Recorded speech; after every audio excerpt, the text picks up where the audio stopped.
Mate, I'm a winner. Now, we just witnessed one of the worst European finals happen right before our eyes. Manchester United taking on Tottenham. The mid-off of the century. Two teams that have struggled all season, sitting at 16th and 17th in the table, were going to clash in a European final.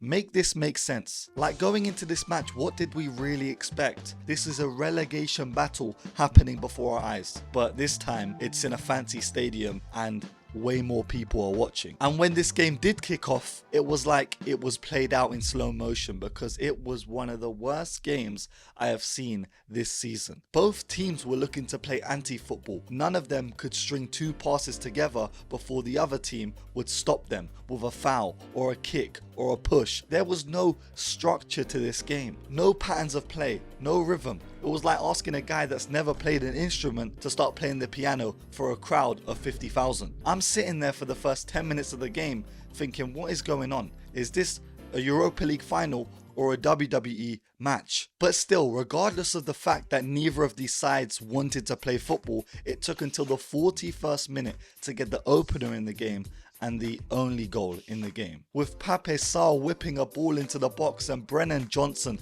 pouncing on the scenario and, somehow getting the ball into the back of the net.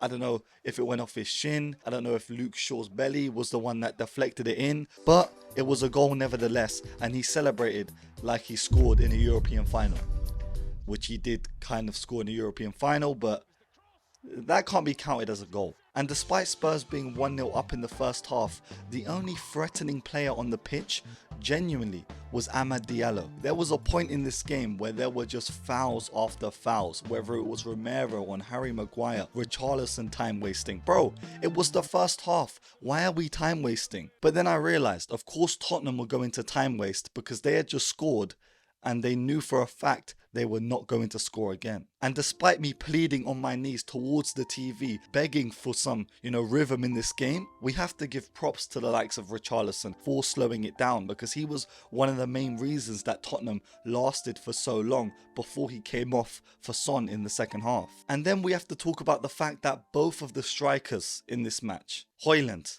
oh my god, this guy is not a footballer. It's like he's a rugby player. No hold up, no nothing. And I see people trying to say that, oh, he did his best to hold up the ball. His best is not good enough, because you're paying for a striker not to do his best, but to score goals and give you efficiency. But he's not doing that. Same with Tottenham Solanke. At times he had the ball in positions where he could just hold it up, lay it off, or there was a breakaway and he just gave the ball away. Both of them were just so frustrating throughout the entire game, and it just goes to show the average price of these two players is like 60 million, and neither of them are worth 10. Now, going in at that half-time break, I think everyone knew watching this game that Manchester United needed something to change, whether it was a Xerxes coming on or a Garnacho. But Amorim did not bring anyone on for the second half, and Tottenham started to look quite comfortable not having the ball for long periods of time and just soaking up pressure before hitting Manchester United on the counter-attack as best as they could. In the second half, I was also reminded that Mason Mount was playing the game, and he was actually playing for the entire 45 minutes before as well. He was non-existent, and this is what happens when you base an entire player's form on one game. He scored a great goal in the previous round, but that does not mean that he's still not a bad player. Since he's joined Manchester United, what has he offered you but different hairstyles? Nothing.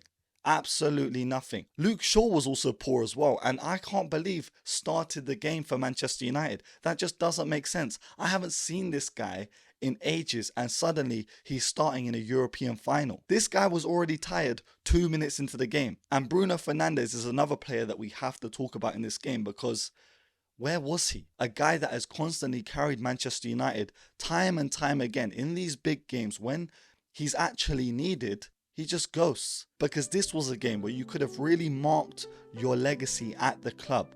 Single-handedly winning a trophy for a team that you've been at for a long time, and you didn't do it. You weren't there. You didn't show up. And again, how are their fans, Manchester United fans? You know your history. How can you call this guy a legend? And despite this probably being one of his best individual seasons, it means absolutely nothing if you're relishing at the bottom of the Premier League table with no trophies either way. In the 62nd minute, Spurs also missed a pretty big chance with Udogie counter-attacking against Manchester United. Solanke was pulling off onto the right hand side. He just had to slip it in, and then, you know, just the touch was just awful. And at this point in the game, it was pretty much stop and start. Someone got the ball, someone fouled. Someone got the ball, someone fouled. It was so frustrating to watch as just a neutral. And then in the 67th minute, probably the biggest chance in the game happens for Manchester United. The ball is whipped into the box and Vicario has an absolute stinker trying to catch the ball, but it just slips out of his hands. The ball goes to Højlund, he headers it towards the goal,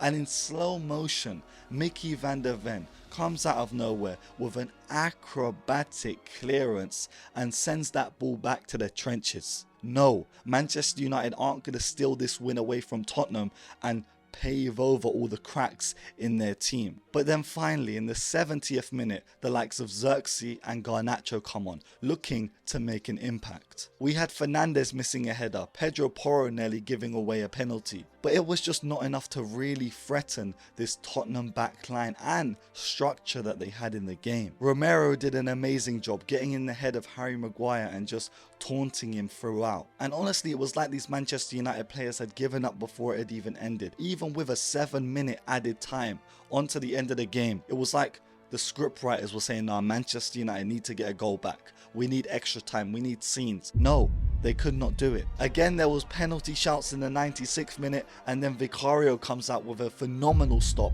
against a Luke Shaw header. Then the final moment in the game, a corner by Amad Diallo. It was like it was going to be written. Harry Maguire was going to get his big head onto it, and no. You know, you got Casemiro and Garnacho trying bicycle kicks at the back post. Tottenham win their first trophy since 2008. After a season of trials and tribulations and a lot of failure, they've come out with a bit of silverware, and even as an Arsenal fan, I couldn't really hate. Oh, God! But this had to be the worst hate watch, the worst football match, the worst European final. If you want to watch how to not play football, watch this game back. 90 minutes. I don't want to ever relive this game, and I don't think any of the players want to relive that too, whether you're the Man United players because it's just embarrassing, or you're the Tottenham ones, because since the 41st minute in the game, all they really did was defend, and you really have to applaud them because Ange set them up perfectly. This was a team that had already beaten Manchester United like 3 times this season, and again, they did it, but in a totally different way. Ange is a guy that has always had a high line, yet he finally, you know what, said, we're going to win this the proper way. And right now he's in a very weird position because he hasn't had the best of seasons. There's been a lot of, you know, news and hate thrown towards him. And he said that whole, oh, I always win trophies in my second year. And he's done it. But will he stay? Because I know for a fact Tottenham won't be sacking him. I think it's mainly a decision that has to come from Ange himself. I think he should just leave on a high. He got them their trophy, and now he should just step back from the role and let someone else take the reins. But if they're gonna back him, then they have to really reconstruct this side because there are a lot of holes. That entire front line that started the European final consisted of Solanke, Brennan Johnson and Richarlison. And despite how they played on the night, with their fight, their hunger, their heart, bro, they are not winning you anything ever again. The midfield is okay, but injury prone as hell. And your defensive line, again, is quite good on paper, but has been literally built like paper the entire season because they've all been out injured. You know, I'm happy for Tottenham. Maybe I'm alone. You are alone. Maybe I'm alone. You are listen. Maybe I'm alone. Maybe I'm alone. Wait, 1 second.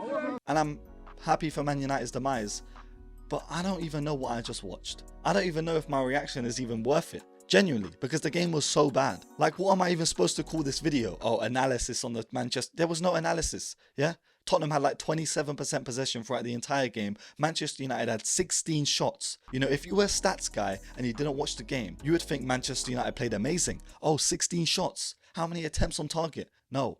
All of it was useless. You were just putting the ball into the box blindly. Bruno Fernandes hiding. Mason Mount hiding. But before I end this video, of course I've talked about the situation with Tottenham right now and how they should probably try and keep Ange. But Manchester United fans, this just opens a whole new discussion, because Amorim has given you your worst season in your whole lifetimes, and there's still people that actually want this guy to stay. They want him to be the manager forever. It's like they think that that Sporting Lisbon side is just going to rebirth into these Manchester United players. Suddenly, Gyökeres is going to come to Manchester United, even though you haven't got any European football. You finished so low in the Premier League that it's actually embarrassing to see that manager come into next season with new players. How can you back this manager after he's not given you any, evidence that he's good? And I honestly feel sorry for Manchester United fans, because, come on, the club is written in football heritage. Some of the best players to grace the Premier League have played for your club. Yet time and time again, the fans are disappointed.